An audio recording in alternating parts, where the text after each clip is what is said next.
Hello everyone. Welcome to Modeling in the Blender series. This series will include a couple of videos. This is the first video of this series.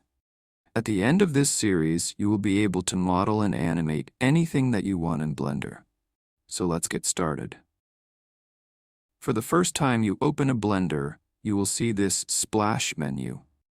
In this flash menu, you can click on General and then go ahead.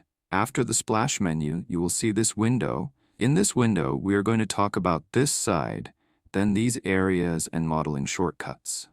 So let's start with this part first. The first icon, as you see, is Select Box. When you click on it, you can select any item that you want. When you select out of this model, it will be deselected. When you click on this selection box and you hold it, then you will see other options of the selection, which are Selection Box, Selection Circle, and Selection Lasso. If I select Selection Lasso, then it will select an item like this, and when I click outside, it will be deselected. Again, if I click on it and hold it for a while, I can select Circle. Once you select this option, you can increase the radius for the selected circle. Everything within the circle that will be selected, just bring this cube within the radius of this circle and click on it. It will be selected. Click outside of this cube, it will be deselected. And finally, there is another option when click on it and then hold it. You will see it is called Tweak, just like directly on the item, and that will be selected. You cannot create box selection or circle selection through Tweak. The second option is 3D Cursor. This is a powerful tool in Blender and is used as a reference point for various operations in 3D scenes. When you select this cursor and you can move it around and you can put it in any other parts when you add objects, for example cube, and that objects will be created in that area that you have created or you have located this 3D cursor. So I would select this and delete this one, select this and delete this one.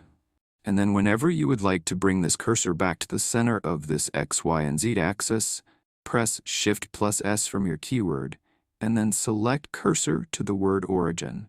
And this will be back to the origin of these axes. If I delete this cube, press Delete, you can see that the cursor is in the middle of these X and Y and Z axes. I would like to add another cube, click on Add, then come to Cube, and I will add this here. Then the third option is Move. So when you click the Move option, you will see these three arrow keys that shows the X, Y, and Z axes. I would like to move this item to the Y axis. I come over this Y axis and hold it, and move it over the Y axis. When I come to over the Z axis and hold this, press the left button on your mouse, and you can go up and down. If you want to move over the X axis, come to this red arrow, hold with your left button in the mouse, and then you can move. So this movement was true over the X, Y, and Z axes. But if you would like to move around, and you can select or click within this white circle, and then hold with your left button in the mouse, and then you can move around as you want. Next option is Rotate. When you select the Rotate, and you select the item or this cube, you will see that it shows the rotation directions for the cube. When you select this green line, it shows the rotation around the Y-axis, as the green line shows the Y-axis. When you select this blue line, then it will rotate the item around the Z-axis. When you select this red line and hold your left button on mouse, you can rotate this item around X-axis. As we mentioned before, about this white circle. If you select from this white circle, you can move around or in different directions. The next option is Scaling. If you click Scale and hold it, it shows two options, Scale and Scale Cage. So if you choose Scale and select the object, it has different options like scaling to X-axis, Y-axis, and Z-axis. When you select any of these axes, for example, I select the Y-axis, I can scale this item. Or you can select Z-axis, you can scale it, or you can scale to X-axis. And there are some planes. For example, you want to select this one, which is XZ plane, or the other one, which is XY plane. You can scale it to the XY plane in two directions. The second option is Scale Cage. which shows the item in a cage, and then you can scale it. For example, if I select the middle point in this cage, it shows scaling through the y-axis. Or if I select this middle point, I can scale to the x-axis. Through these corners, you can scale to the y-axis or through different x, y, and z axes. The next option is transform. When you click transform and select the cube, it shows both scaling and movement and around axes. You can move over the axis, for example, the z-axis, and you can scale to that axis. You can move, turn, and scale. So all these are included in one option. It's called transform.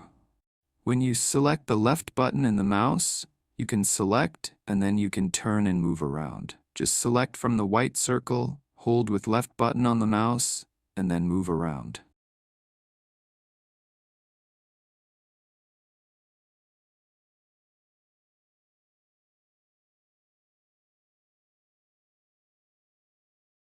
The next option is annotated.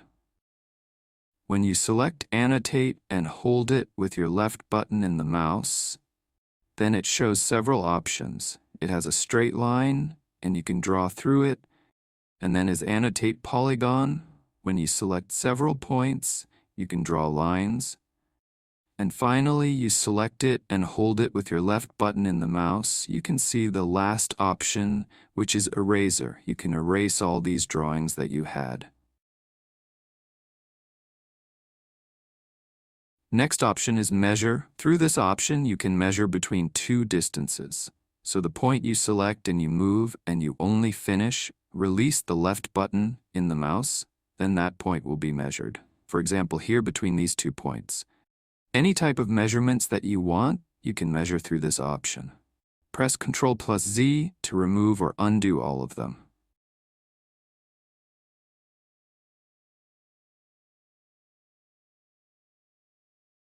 The final option is Add Cube. So I would like to select this one and then press Delete on keyword. And then from here, I would add a cube. So simply you can add it more. You select the base first and then you scale it up and down and you will have a simple cube. When you hold that option, there's another option that you can add cone. Also, you would have cylinder, select a base for that, and you can draw up or down.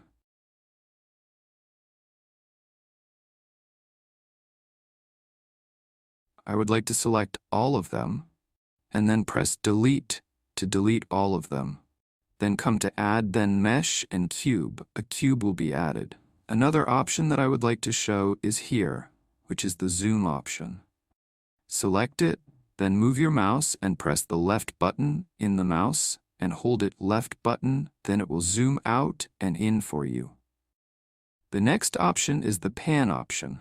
Then select that one and press the left button in the mouse and move the mouse and you will see the movement in the cube. Also, there is a camera view, which you don't like to discuss about that one at the moment. It will be a topic of the future videos. And then the last option shows the perspective and orthographic projection views you can select. As you see, one is perspective and the other is orthographic views. You can zoom in and out through the scroll.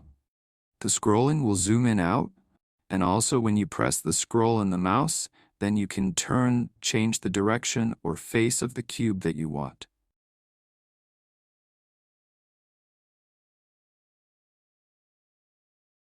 On top of these options, we have the axes, which is X, Y, and Z axis when you click on X axis. Then you see the cube in Y and Z plane when you click on Y axis. Then you will see the cube on Z and X axis. And also when you click on this, you will see the top as you see here. And then you will see the cube in Y and X axis.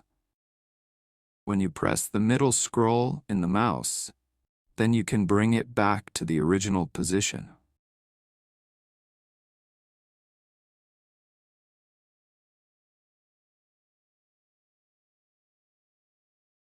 So if you're using a keyboard that has a numpad, then when you press 1, it shows the front. When you press 3, it shows right, and you press 9, shows left, and 7, which is the top, and so on, you see the similar movement with other numbers. And when you press the scroll button in the mouse, and then turn it, and then come to the user photographic view, the other thing that you can do with the numpad, that is, for example, if you press 2, then it will turn this item in that direction.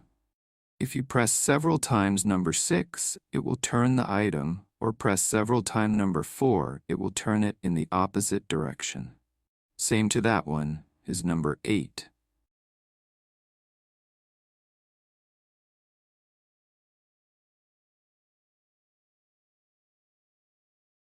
Next to these options, we have another options here in this area. You can switch on and off this option from this filter.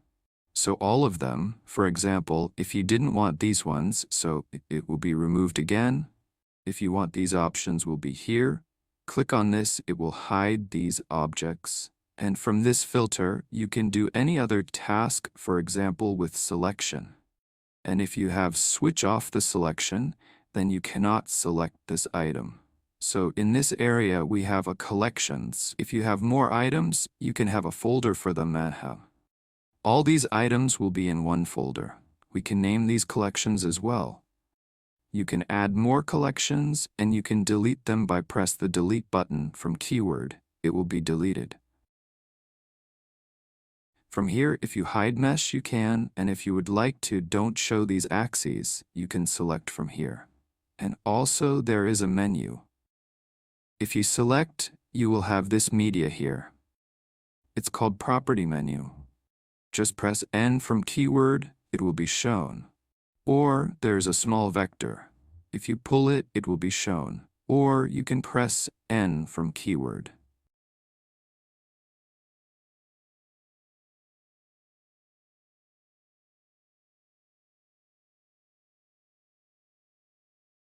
We also have next to this one the other options. This is called X-ray option, which you can see all the corners. And when we have like a solid, you cannot see the corners, which is called shading view.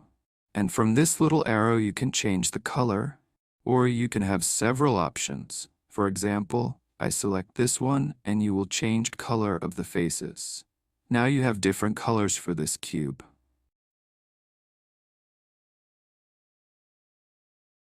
Other options that we can split the window when you come to the corner of this corner or the left corner, and then the shape of cursor will be changed. When the cursor changed, you can have or split the window. For example, I would like to split this window in 2 sections. Now I have 2 windows. When I would like to remove them, then just drag to the next window and it will be merged. When you drag it, the color will be changed and then release it. Then you can merge 2 windows. It's important that we have a split window like this.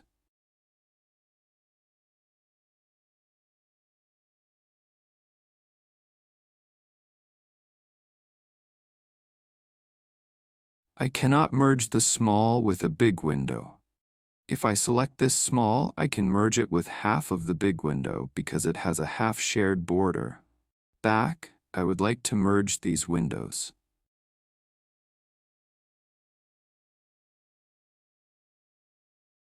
The other important options that we're usually using in Blender that are modes, we have object mode and we have edit mode. So far, we worked in object mode. In object mode, we can remove, rotate, scale the object. We can add and delete the object, but you cannot bring any changes in the shape of the object. So if you change the mode to edit mode, then you can bring changes in the shape of the object. For example, when you're in the edit mode, you have 3 options. You have selection for work vertex, you have selection for the edges, and you have selection mode for the faces. For example, if I have select face mode, I can select this face, and then I can extrude it up or down, or you can move it anywhere that you want just by pressing the left button in the mouse. If I want to select the edges, and then select this edge, you can bring changes in that edge. Same to this one, if I select the corner or the vertex, then I can bring it up and down or bring changes in it. So we have the selection mode for vertex, we have selection mode for the edges, and we have selection mode for the faces. We select the face and we bring changes. So what's the difference in these modes? In the object mode, we add the object, scale it, rotate it, and move it. But in edit mode, we can bring changes in the shape of the object. These two modes are very important, and we often switch between these two modes and Blender. I would like to change this mode back to object mode. So far, we have done all these tasks and operations in the object mode. We did based on these options from the left side of the screen. But when you want to have more productivity and you do the work quickly, you can use shortcuts. For example, if I press A, then the item will be selected. If I press Alt plus A, then this will be deselected. Same to that one. If I select this item and press G, then I can move this item around. And if I select this item and press S, then I scale it. If you would like to know more about the shortcuts that are useful, and you will learn them throughout your working in Blender, come to Google and write Blender hotkeys or shortcuts. This will direct you to the common shortcuts in blender.org, and you can click on that and you will read all those shortcuts. You will learn lots of these shortcuts while using Blender. If you're using ChatGPT, then you can ask ChatGPT for specific shortcuts to be useful. For example, I would like to ask ChatGPT the most important and useful shortcuts for Blender. So the ChatGPT will give me a list of all these shortcuts that are useful and important that I can use in Blender.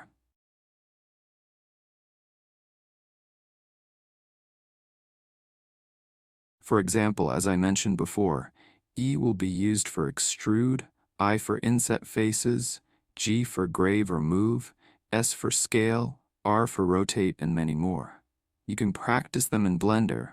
I select this object and press R, which for rotate, and select S for scale, press G for move, and tab for change between object mode and edit mode.